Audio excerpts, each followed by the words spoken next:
Crown of Stars is a 2006 novel by Elliott, and it is book 7 of 7 in the Crown of Stars series. I have previously reviewed all of those, though it begins with King's Dragon.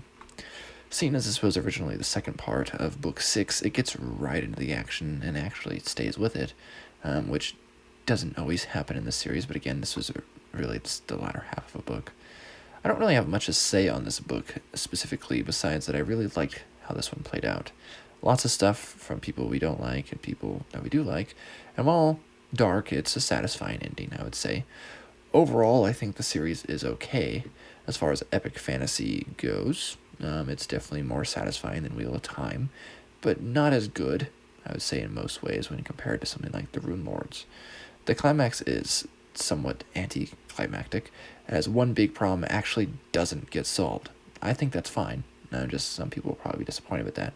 And I think many epic fantasy feels trite when such a big thing is happening and is nice and succinctly solved at the end. I do think that the reader's hate for Hugh is satisfied. It's really well done in that regard. And many other characters, and there are many, and not all are noteworthy, of course. Here, not all their endings are noteworthy. Overall, much of these plots and people are not memorable.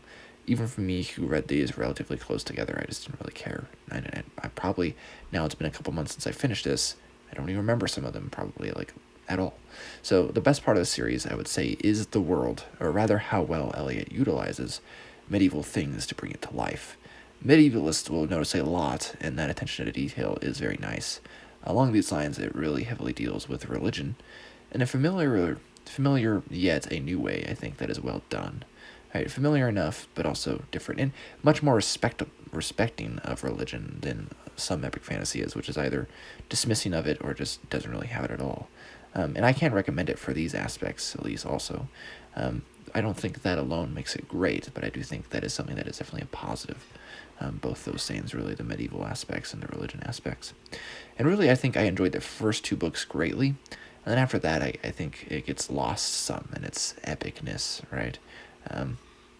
This is somewhat common critique I actually have for the genre, and I've made that critique before on this channel, but then again, something like Rune Lords or Deathgate didn't have this problem for me, so that's why I do think it is avoidable, though it is very common, I think. Whether it's in specific books that just feel too long, like Assassin's Apprentice, or if it's in series, which like Wheel of Time, for example, is way too long, or this, even the middle part, just doesn't really seem like it needs to be there all that much. One thing I do like about this, and you don't get this actually all that many in some epic fantasies, because even some epic fantasies are huge, epic, world-ending stuff, and they happen in like a couple months or something. This one does actually draw it out over several years, and that is also another nicer aspect of the book. Or books, I should say. Anyways, I'm glad I read it. But again, those are my thoughts. Liam from Liam's Lyceum.